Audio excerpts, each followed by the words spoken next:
કેટલાય દિવસો સુધી, કેટલા મહિના સુધી આ કામ ચાલ્યું. ત્યારે આ કથાનું સ્થળ નિર્માણ થયું.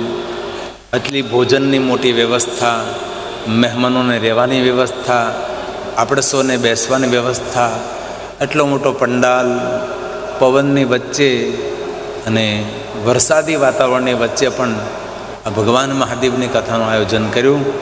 તેથી અખિલ ભારતીય અદુવંશી આહિર સમાજને જેટલા પ્રણામ કરીએ અને જેટલા ધન્યવાદ આપીએ એટલા આપણા માટે ઓછા કહેવાય. અખિલ ભારતીય યદુવંશી આહિર સમાજ દ્વારા મહર્ષિ દુર્વાસા મુનિની સુંદર તપસ્થલી અને પવિત્ર સ્થાન પર આપ સૌના સાથ અને સહયોગ દ્વારા અતિ દિવ્ય, અતિ ભવ્ય શિવ મહાપણ કથાનું આયોજન થયું છે. ત્યારે કથામાં ઉપસ્થિત આહિર સમાજના દરેક અગ્રણીઓ, મહાનુભાવો, દાતાશ્રીઓ, વડીલો, માતાઓ, ભાઈઓ, બહેનો તથા બાળકો, આપ સૌનું શિવ મહાપણ કથામાં આદર સાથે હૃદયથી સ્વાગત છે. એટલે દૂર દૂર ભગવાનની કથામાં પહોંચવું એ તો કથા પ્રત્યેનો પ્રેમ છે. અડખે પડખે આજુબાજુમાં કોઈ ગામ પણ નથી અને દૂર દૂરથી અને સવારની કથામાં સમય પર પહોંચે જવું ખરેખર આપ સૌની ભક્તિનું એ પ્રમાણ છે. બહુ હૃદયથી આપ સૌનું સ્વાગત કરું છું, બહુ હૃદયથી આપ સૌને આદર કરું છું. સુંદર સમંદરનો કિનારો છે, મહર્ષિ દુર્વાસા મુનિની સુંદર તપસ્થલી છે. ભગવાન મુક્તેશ્વર મહાદેવ વિરાજે છે. ઋણેશ્વર મહાદેવ, ઋણ મુક્તેશ્વર મહાદેવ અને મુક્તેશ્વર મહાદેવ. દુર્વાસા મુનિએ સ્થાપિત ભગવાન મહાદેવનું દિવ્ય શિવલિંગ છે, જ્યાં સંત રહે છે રોકડિયા હનુમાન. મહાપ્રભુજીની 58મી બેઠકજી પણ છે. સુંદર શિવ અને વિષ્ણુની એકાત્મનું દર્શન કરાવનારી સુંદર પવિત્ર ધરા પિંડતારક તીર્થ, પિંડારક તીર્થની અંદર આપણે સૌ ભેગા મળીને ભગવાન મહાદેવને યાદ કરી રહ્યા છીએ. બહુ હૃદયથી આપ સૌનો આદર કરું છું. કથા વ્યવસ્થા તો અતિ સુંદર છે, પણ અમારી ઉતારાની વ્યવસ્થા પણ હરદાસભાઈ, પબાભાઈ, માડમ સુંદર વ્યવસ્થા કરી છે. એ બદલ હરદાસભાઈને પણ ખૂબ હૃદયથી, આખા પરિવારને ખૂબ ખૂબ હૃદયથી ધન્યવાદ. અમને મોટી ચિંતા હતી કે આ પિંડારક તીર્થમાં કથા કરવા જઈએ છીએ, આજુબાજુ કોઈ ગામ નથી. ઘણા લોકોએ કહ્યું પણ હતું કે ત્યાં કાંઈ વ્યવસ્થા પણ નથી, કઈ રીતે તમે 9 દિવસ માટે રહેશો. પણ ખરેખર જગાભાઈને ખૂબ ખૂબ ધન્યવાદ કે હરદાસભાઈ, પબાભાઈને ત્યાં અમારી સુંદર વ્યવસ્થા કરી, અમારા ઉતારાની વ્યવસ્થા કરે અને સુસુવિધાયુક્ત સુંદર વ્યવસ્થા સાથે. તેથી હરદાસભાઈના પૂરા પરિવારને હૃદયથી મારા પ્રણામ. અને સંપૂર્ણ કથાને સફળ બનાવવા માટે દાનાભાઈ ગોજિયા એમને ખૂબ મોટી સેવા આપી છે. કેટલાય દિવસો સુધી, કેટલા મહિના સુધી આ કામ ચાલ્યું. ત્યારે આ કથાનું સ્થળ નિર્માણ થયું. આટલી ભોજનની મોટી વ્યવસ્થા, મહેમાનોને રહેવાની વ્યવસ્થા, આપણે સૌને બેસવાની વ્યવસ્થા, એટલો મોટો પંડાલ, પવનની વચ્ચે અને વરસાદી વાતાવરણની વચ્ચે પણ આ ભગવાન મહાદેવની કથાનું આયોજન કર્યું. તેથી અખિલ ભારતીય અદુવંશી આહિર સમાજને જેટલા પ્રણામ કરીએ અને જેટલા ધન્યવાદ આપીએ એટલા આપણા માટે ઓછા કહેવાય. બસ કથાનો અમારો એક ઉદ્દેશ છે, જે દ્વારકાધીશ ભગવાન દ્વારકાધીશનું દર્શન કરવા આવે છે, બેટ દ્વારકા જાય છે, નાગેશ્વર મહાદેવ જ્યોતિર્લિંગનું દર્શન કરવા જાય છે, એટલા બધા યાત્રિકોને પિંડારક તીર્થની અંદર આવવા એક વિનંતી છે અમારે સૌને. કે પિતૃને તારનારું તીર્થ છે, પિતૃને મોક્ષ આપનારું તીર્થ છે.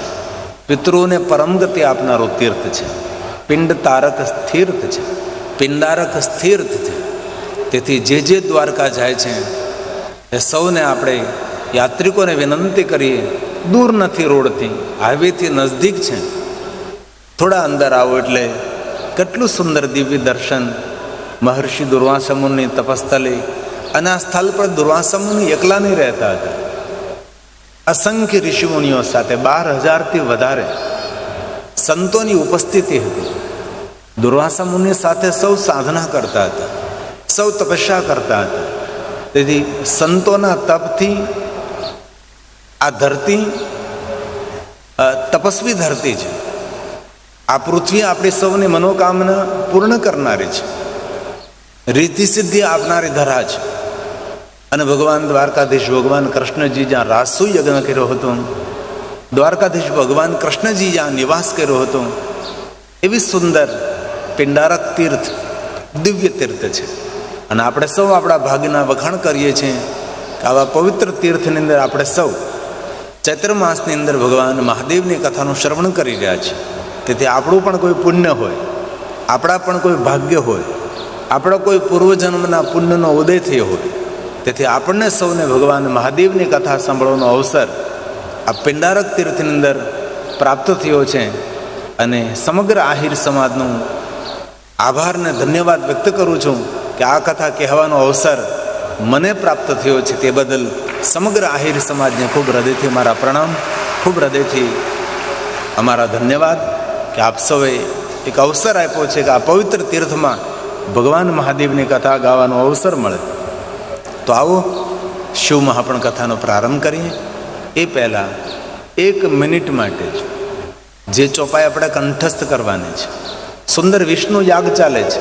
અમારા ધવલભાઈ શાસ્ત્રી સુંદર વિપ્ર કુમારો દ્વારા સુંદર યજ્ઞ સંપન્ન થઈ રહ્યો છે. રોજ યજ્ઞની પરિક્રમા કરવા માટે જજો. બપોરે કથા પૂર્ણ થાય, ભોજન પ્રસાદ લઈ, આપણી પાસે સમય હોય તો પછી સાંજે કથા પૂર્ણ થાય. કારણ કે 2 સેશનમાં કથા છે, 2 છત્રમાં કથા છે, 9 થી 12 ને 3 થી 6.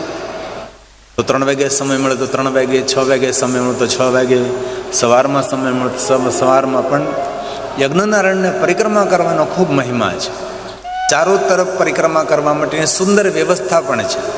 તેથી મારા ભાઈઓને પણ પ્રાર્થના, બહેનોને પણ પ્રાર્થના, જરૂર વિષ્ણુ યાગ યજ્ઞકુંડની પરિક્રમા કરવી જોઈએ. હું રોજ માટે કથા પૂર્ણ થાય 6 વાગે એટલે વિષ્ણુ યાગ ધવલભાઈ શાસ્ત્રીની સાથે હું પરિક્રમા કરવા માટે જાઉં છું. તો આપ પણ જવા પ્રયાસ કરજો તે પ્રાર્થના સાથે. આવો ભાવથી ને આદરથી. મંગલ ભવનમ અમંગલહારી ઉમા સહિત જેહી જગત પુરારી. ઓમ શ્રી નારાયણ, ઓમ શ્રી નારાયણ, ઓમ શ્રી નારાયણ. આટલું યાદ રાખવાનું છે.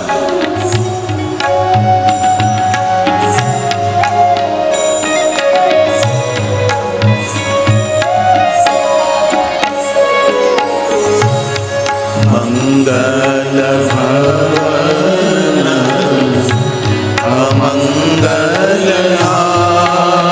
અમંગલહારી ઉમા સહિત જે જપત પુરારી.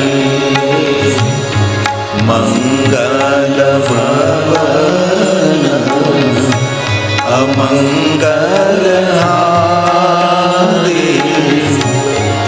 ઉમા સહિત જે જપત પુરારી. ઓમ નમો નારાયણ નારાયણ. ઓમ નમો નારાયણ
સુત પુરાણજી પ્રયાગ તીર્થમાં કહે છે કે હે મહાત્માઓ, કથા એક ભગવાનની પૂજા છે, કથા એક ભગવાનનું આરાધન છે.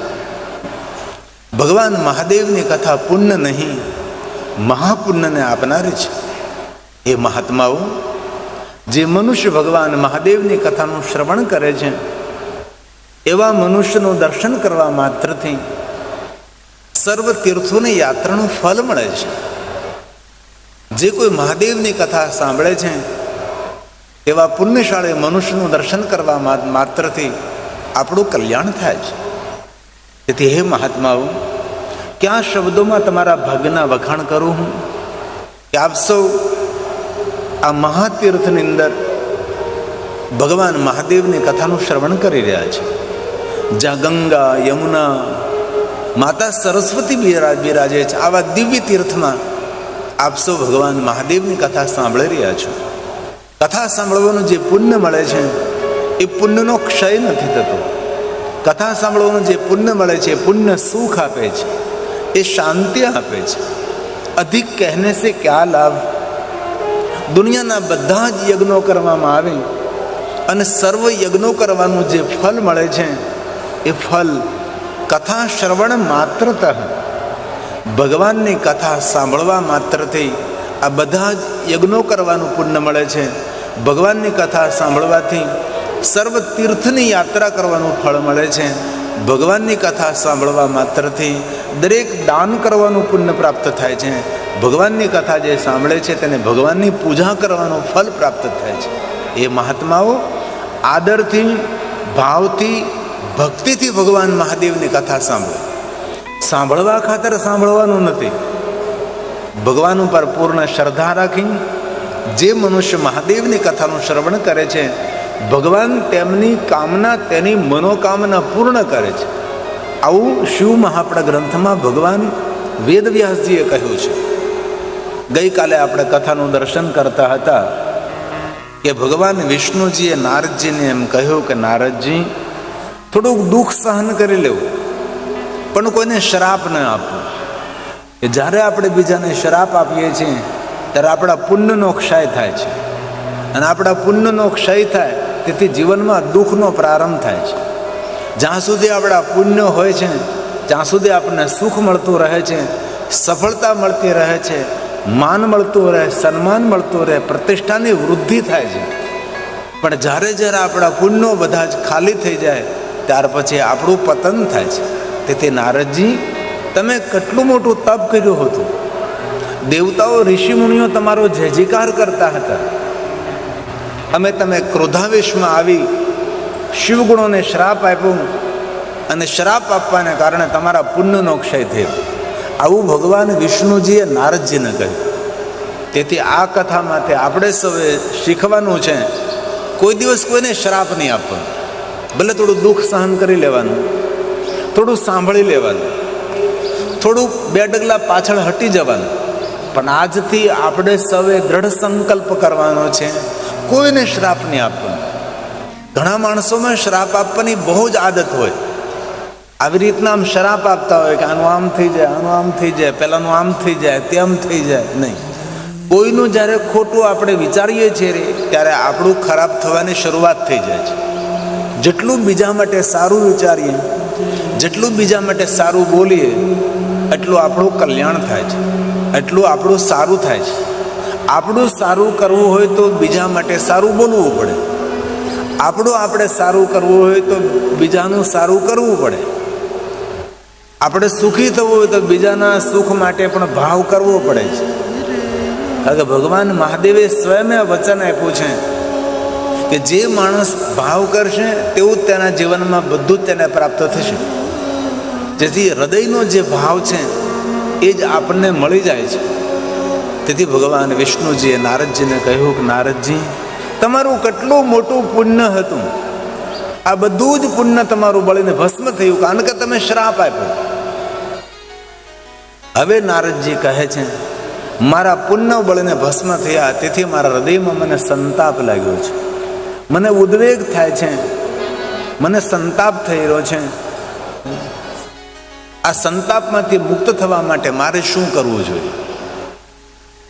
તો ભગવાન વિષ્ણુજી હવે નારદજીને ભગવાન મહાદેવની ભક્તિનું માર્ગદર્શન આપે છે. ભગવાન વિષ્ણુજી કહે છે કે હે નારદ, જ્યારે સંતાપ થાય ત્યારે ભાલમાં ભસ્મનું ત્રિપુંડ કરવું. જીવનમાં યાદ રાખવું, ક્યારે આપણને કે હોરવે નહીં, આપણને ગોઠે નહીં, અણગમો થાય, ન ઘરમાં ગમે, ન બહાર ગમે, અંદરથી ભય જેવું લાગે, અંદરથી ઉદ્વેગ થાય, ત્યારે માણસે શું કરવું જોઈએ? તો ભગવાન વિષ્ણુજીએ નારદજીને કહ્યું કે આવી જ્યારે માનસિક સ્થિતિ થાય ત્યારે ભાલમાં ભસ્મનું ત્રિપુંડ કરવું. ભાલમાં ભસ્મનું ત્રિપુંડ કરવાથી માનસિક શાંતિ મળે છે.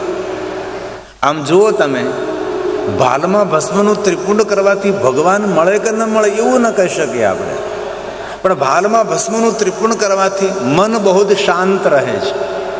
તેથી મનને શાંત રાખવા માટે ભસ્મ એ ઔષધિ છે.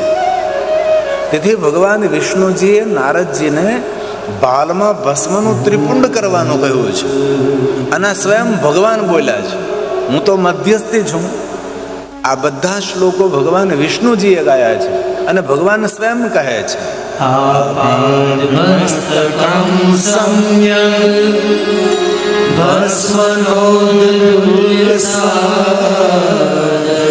કેટલી સુંદર વાત કરી છે.